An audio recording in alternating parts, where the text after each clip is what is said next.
Hello बच्चों, आप लोगों को फिर से स्वागत है आप लोगों का ब्यूटीफुल सा channel Lucifer universe of physics.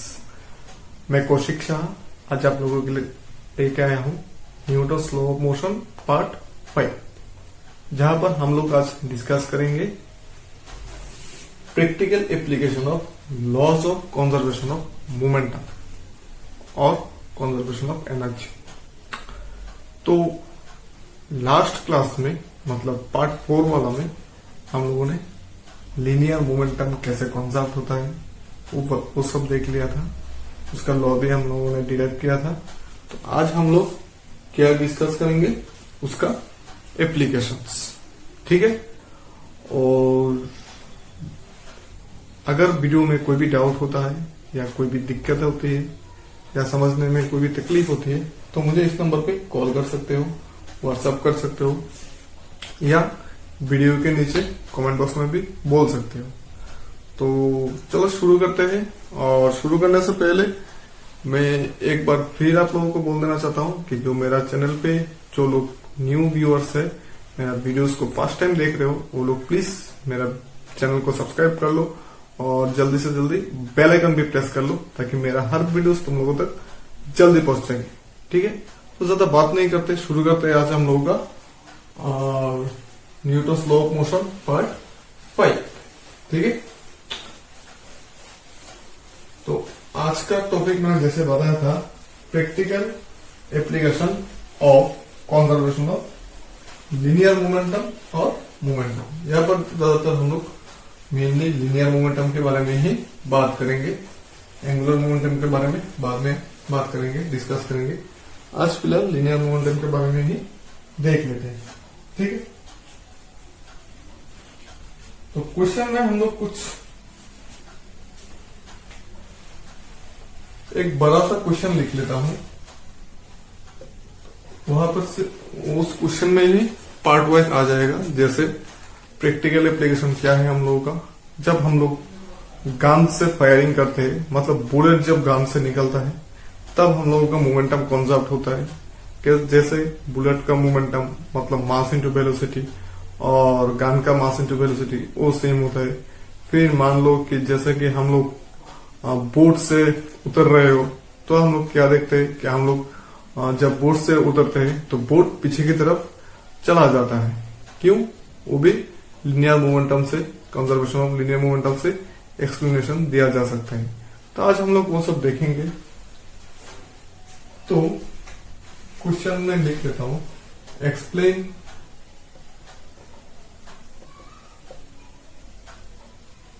Y gun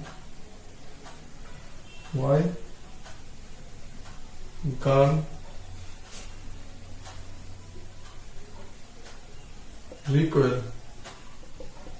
after fire. ठीक है। गन क्यों रिक्वेल होता है जब हम लोग फायर करते हैं। तो मैं यहाँ पर एक गन जैसा मतलब गन ही ड्रॉ करता हूँ। मेरा ड्राइंग तो बहुत खराब है, इसलिए गन जैसा ही ड्राइंग होगा। ये हो गया हम लोग का गन। यहाँ से बुलेट निकलने से गन भी पीछे की तरफ मूव होता है। ठीक है। ये हो गया हम लोग का bullet.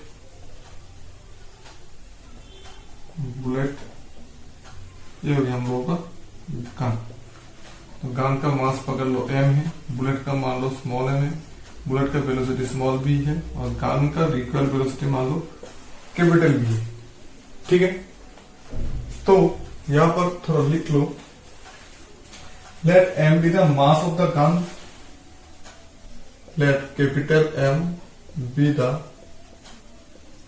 Mass of the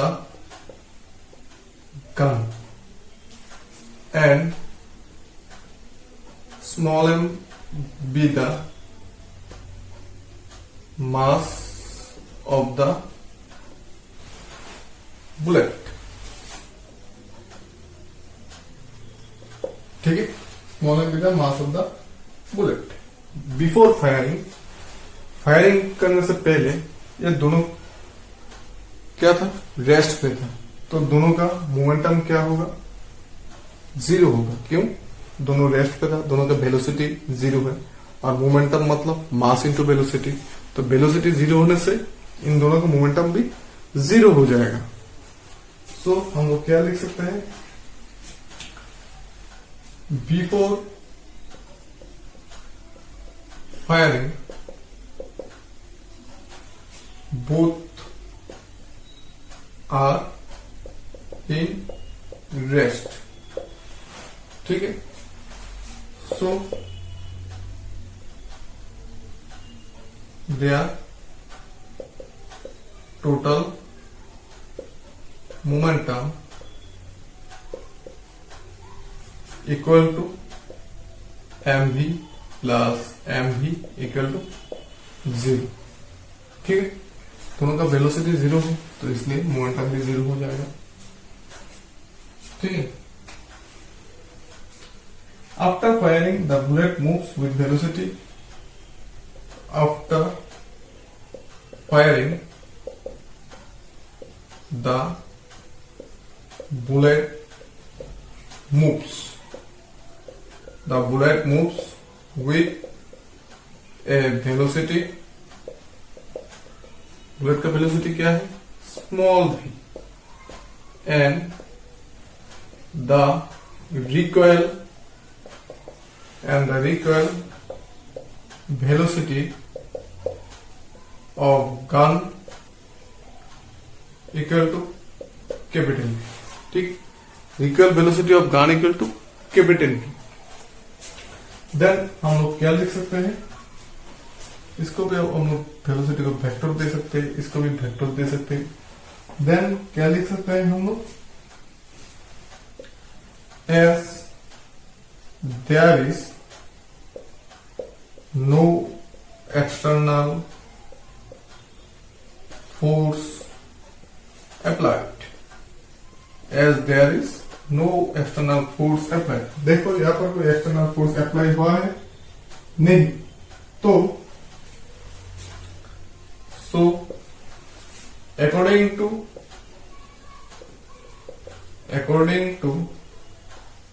conservation of linear momentum, according to conservation of linear momentum, we can write, हम लोग क्या लिख सकते हैं, mv plus small mv equal to 0। ठीक है, mv plus small mv equal to 0। Then हम लोग क्या लिख सकते हैं, वेक्टर वाला साइन दे दो, तो mv equal to minus mv, v equal to minus m by m v, ये भी हो गया स्मॉल v।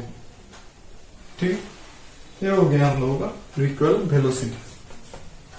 जब हम लोग बुलेट को गन से छोड़ेंगे तो गन भी पी ऐसा वेलोसिटी एक्वायर करेगा, और माइनस से इंडिकेट दैट बुलेट जिस तरफ जाएगा गन का वेलोसिटी उसका ऑपोजिट होगा।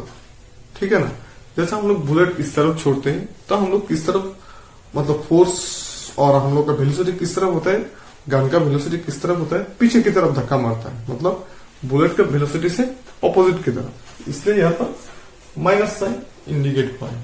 क्या इंडिकेट करता है माइनस साइन, ये बुलेट और गन का वेलोसिटी दोनों ऑपोजिट है। ठीक है, चलो ठीक है, कॉपी कर लो। अभी चलते हैं नेक्स्ट क्वेश्चन, वीडियो पॉज करके कॉपी कर लो। ठीक है बच्चों, अभी चलेंगे दूसरा एक क्वेश्चन में, ये भी मजा आएगा। When firing bullet, the gun should be held tight to the shoulder. When firing bullet,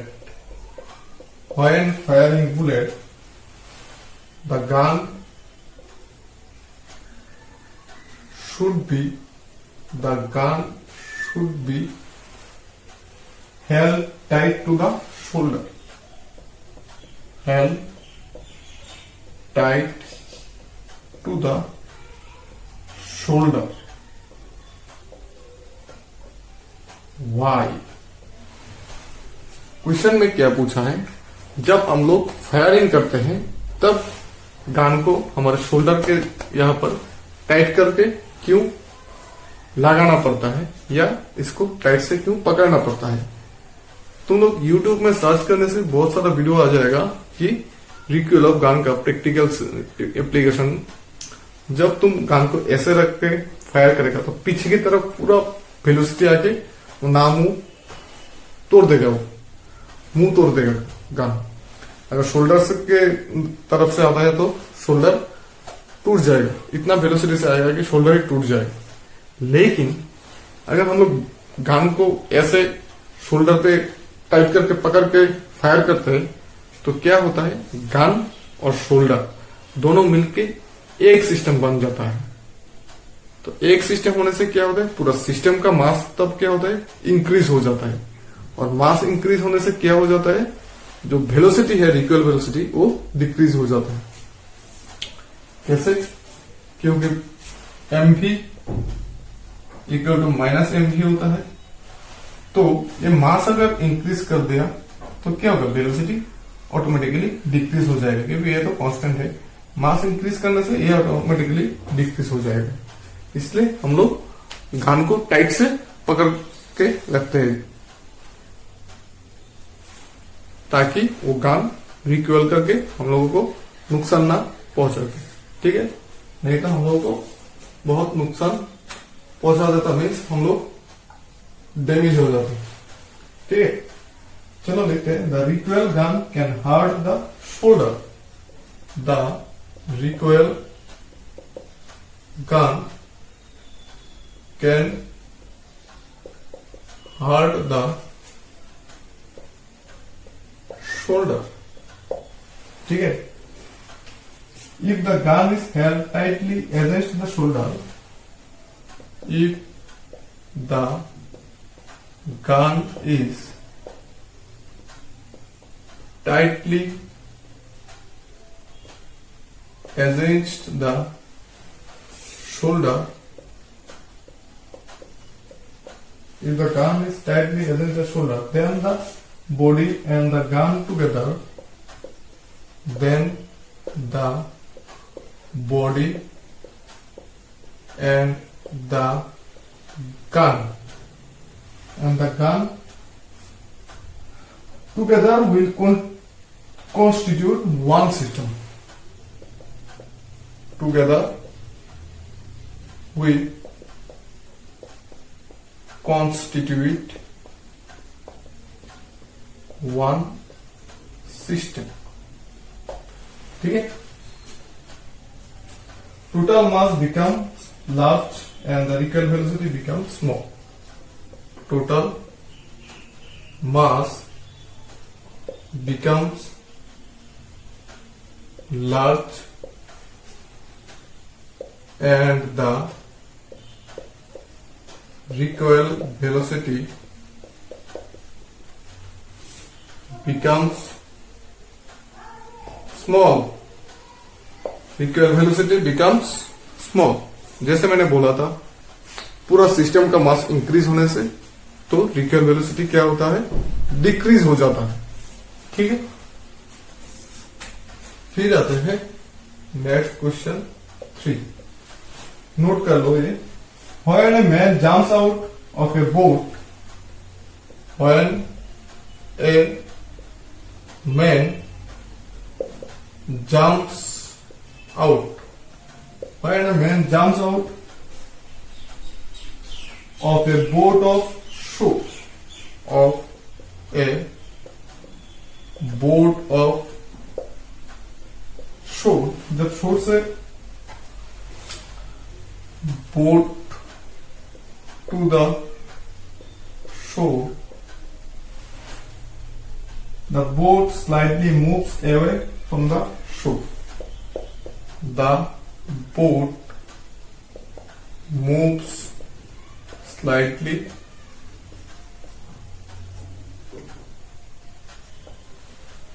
away from the shore.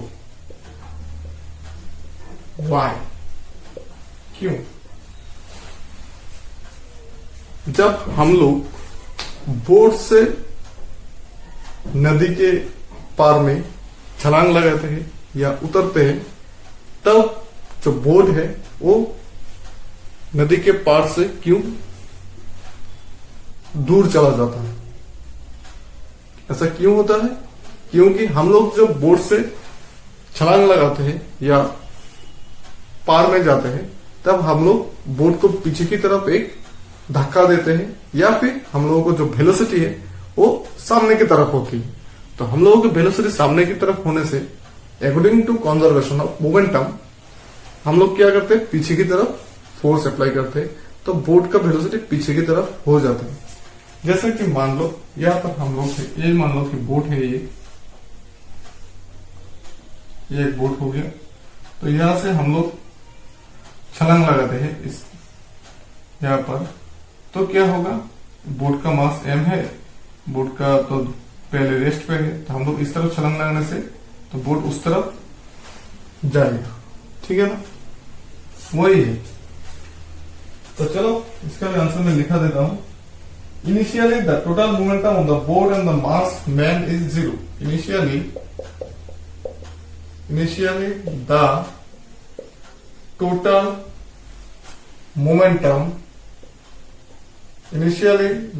momentum of the boat and the man is 0। क्यों? क्योंकि दोनों स्टेबल है, दोनों जहां है वहां पर ही खड़े हैं। As the man jumps from the boat to the shore, as the man jumps from the boat to the shore, he gains a momentum in the forward direction. He gains the momentum in the forward direction। ठीक है, he gains the momentum in the forward direction। To conserve momentum, the boat also gains to conserve momentum, the boat is also gain। Boat भी क्या करता है, gain करता है। The boat is also gains an equal momentum in the opposite direction। The boat is also gain equal momentum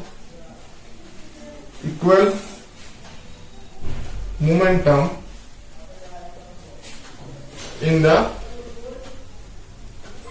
opposite direction. ठीक है,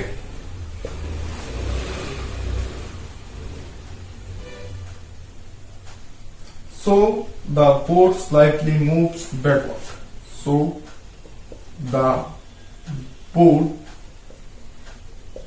the boat moves slightly backward। ठीक है,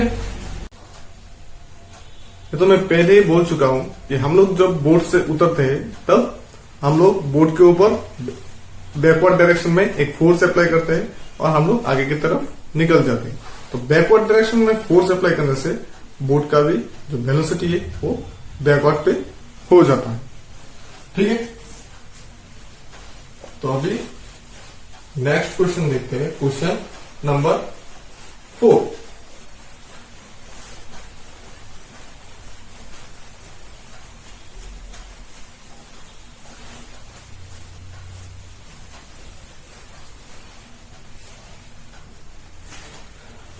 question number 4. As astronaut in open space and astronaut in open space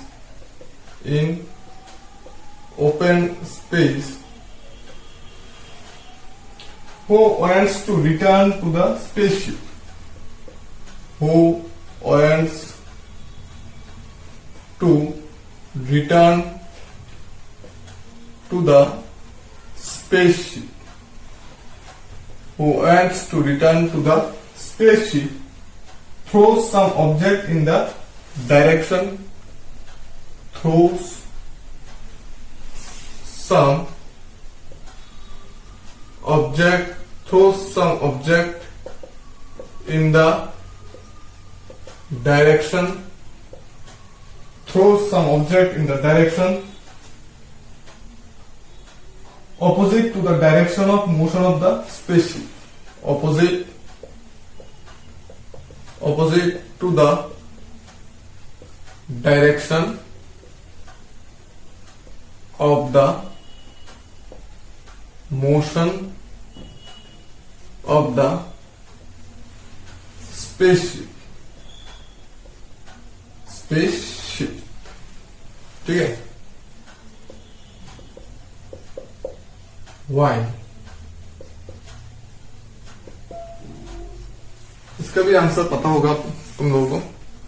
अगर astronaut को आगे की तरफ जाना है तो ये पीछे की तरफ कोई ऑब्जेक्ट फेंक देता है। क्यों? अगर लेफ्ट में जाना है तो वो राइट में कोई ऑब्जेक्ट फेंक देता है। ऐसा क्यों करता है? मान लो मुझे आगे की तरफ जाना है तो मैं अगर पीछे की तरफ ऐसा ऑब्जेक्ट फेंक दूं तो क्या होगा? ऑब्जेक्ट तो आगे की तरफ जाएगा, लेकिन जाने के टाइम में ऑब्जेक्ट मेरे ऊपर एक फोर्स अप्लाई करके जाएगा और उस फोर्स की वजह से मैं पीछे की तरफ चला जाऊंगा। Yes, in space there is no frictional force, तो मेरा वेलोसिटी भी बहुत ज्यादा होगा, तो मैं आराम से स्पेसशिप में जा पाऊंगा। ठीक है, तो इसका आंसर भी मैं लिख देता हूं। बाय डूइंग सो, ऐसा करने से, by doing so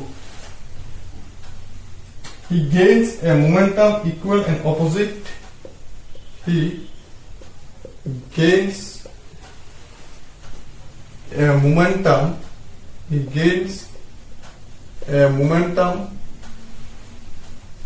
equal and opposite to that of the thrown object, to that of the thrown object। ठीक है, and so he moves towards the spaceship, and so he moves towards the spaceship। ठीक है,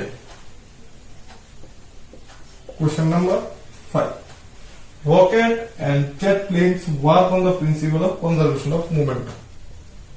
rocket and jet planes work on the principle of conservation of momentum। ठीक है, explain, ये explain करने के लिए बोला। ठीक है, रॉकेट और जेट प्लेन जो है वो कंजर्वेशन ऑफ लीनियर मोमेंटम के ऊपर बेसिस करके ही काम करता है। जैसे मान लो कि रॉकेट, ये तो हम सब लोगों ने ही देखा है, रॉकेट कैसा होता है। रॉकेट का बाद में हम लोग डिराइवेशन भी देखेंगे। मान लो ये रॉकेट है, इसके अंदर से जो फ्यूल इजेक्ट होता है वो क्या करता है, हाई स्पीड से फ्यूल को इजेक्ट करता है। तो फ्यूल इजेक्ट करने की वजह से तो फ्यूल पीछे की तरफ इजेक्ट होता है और रॉकेट का वेलोसिटी सामने की तरफ होता है। तो मतलब इस तरफ इजेक्ट करता है और रॉकेट आगे की तरफ निकल जाता है। और जैसे जैसे इसका फ्यूल घटने लगता है, मतलब रॉकेट का मास धीरे धीरे इंक्रीज होने लगता है, तो रॉकेट का मास धीरे धीरे डिक्रीज होने लगता है। तो डिक्रीज होने की वजह से उसका स्पीड और भी बहुत ज्यादा बढ़ जाता है। तो इसके लिए वो उसको ऊपर की तरफ जाने के शक्तियां मिल जाती है, मतलब एनर्जी मिल जाती है। ठीक है, तो चलो लिख लेते हैं इसका भी answer.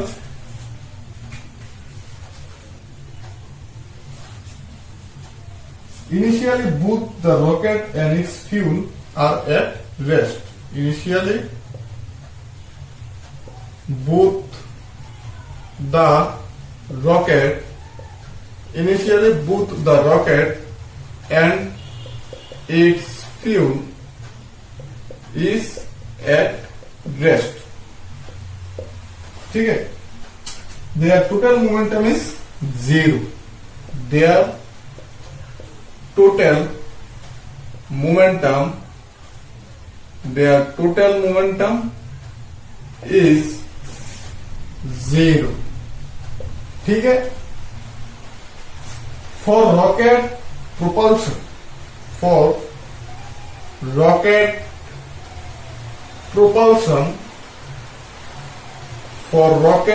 propulsion the fuel is exploded. The fuel is exploded. The burned gases are allowed to escape. The burned gases are allowed to escape through a nozzle. Escape through a nozzle. ठीक है, escape through a nozzle with a very high downward velocity. With a very high downward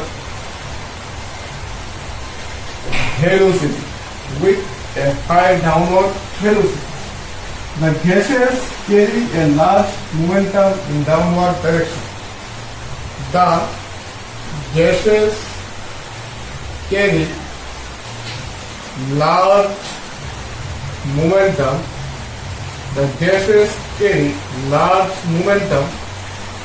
in downward direction. ठीक है, to conserve momentum the rocket also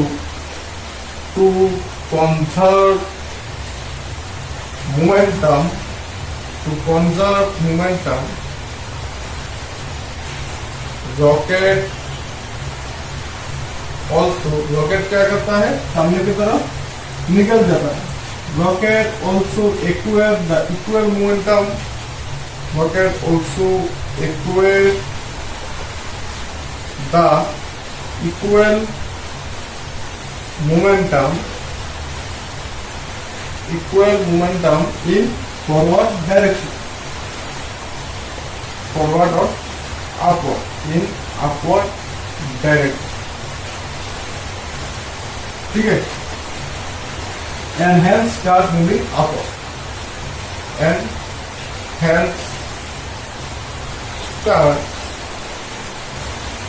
moving upward. ठीक है, मैंने जो बोला था पहले वही यहाँ पर लिखा हुआ है कि रॉकेट कब ऊपर की तरफ जाते हैं, जब नीचे की तरफ एक गैस इजेक्ट करता है एक नोजल से, तब क्या होता है, उसका मास भी डिक्रीज होने लगता है, फिर उसका वेलोसिटी इंक्रीज होने लगता है, और ऐसा करके वो ऊपर की तरफ निकल जाते हैं। ठीक है, समझ में आई बात? फिर देखेंगे हम लोग मिटा देते हैं इसको।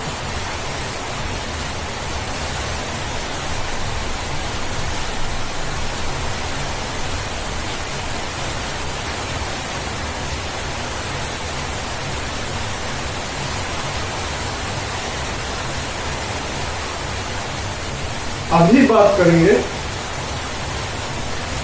Explosion of bomb. ठीक है, एक नया टॉपिक, एक्सप्लोजन ऑफ बॉम्ब। इसके ऊपर बेस करके बहुत न्यूमेरिकल आता है, नीट में भी आता है, जेईई मेंस में भी आता है। हम लोग बाद में करेंगे एक्सप्लोजन ऑफ बॉम्ब के ऊपर बेस करके। तो चलो देखते हैं। मान लो यहाँ पर एक बॉम्ब है, ये बॉम्ब यहाँ पर जाके 5 पार्ट हो गए, 2 3 4 5, फायर एक्सप्लोड। ठीक है, जब एक्सप्लोड हुआ ये 5 पार्ट हो गए। तो इनिशियली मान लो इसका मास है कैपिटल M, ये 5 पार्ट हो गया, small m1, small m2, small m3, small m4, small m5। इसका वेलोसिटी है 0, v=0। जब एक्सप्लोड हुआ इसका हुआ वेलोसिटी v1, इसका हुआ v2, इसका हुआ v3, इसका हुआ v4, इसका हुआ v5। तो टोटल मोमेंटम कितना हुआ? टोटल मोमेंटम कितना हुआ सब प्लस करना है। ठीक है, मतलब m1 v1 plus m2 v2 plus m3 v3 plus m4 v4 plus m5 v5। According to linear conservation of momentum, explosion के पहले इसका वेलोसिटी कितना था? 0। तो मोमेंटम कितना होगा? 0। दैट मीन्स ये हो गया हम लोग का बॉम्ब का एक्सप्लोजन का कंजर्वेशन ऑफ मोमेंटम। ठीक है, तो अभी देखो इसको मैं वेक्टर फॉर्म में लिखता हूँ। ये हो गया हमारा m1 v1, ये हो गया m2 v2, ये हो गया m3 v3, ये हो गया m4 v4, ये हो गया m5 v4। m1 v1, m2 v2, m3 v3, m4 v4 and m5 v4। ठीक है, वेक्टर सिंबल देने से दे सकते हो v के ऊपर। v तो वेलोसिटी है, वेलोसिटी माने वेक्टर और मास यानी कि स्केलर। ठीक है, तो बॉम्ब का एक्सप्लोजन होने से इसका पहले तो मोमेंटम 0 था, तो उसके बाद ये 5 पार्टिकल में कन्वर्ट हो गया। 1 2 3 4 5, पांचों का मोमेंटम हम लोगों ने देख लिया क्या है। इन सब मोमेंटम काम करने से हम लोगों को क्या मिलेगा? 0 ही मिलेगा, क्योंकि पहले 0 था। मान लो एक बॉम्ब है, यहाँ पर जाके एक्सप्लोजन हो गया, 2 इस तरफ एक गया, इस तरफ एक गया, तो दूसरा किस तरफ जाएगा? इस तरफ ही जाएगा, क्योंकि सबका काम करने से 0 आना है।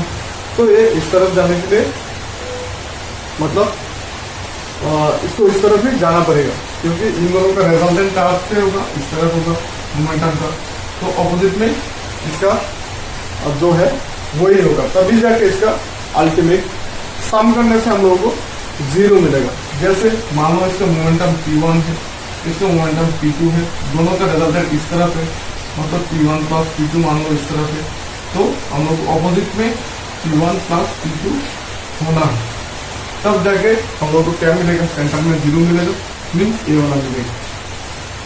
ठीक है, तो आज के लिए इतना ही काफी है। बाहर बारिश हो रहा है इसलिए नॉइज आ रहा है वीडियो में, इसलिए छोटा वीडियो आज के लिए रहेगा। मिलेंगे हम नेक्स्ट वीडियो में।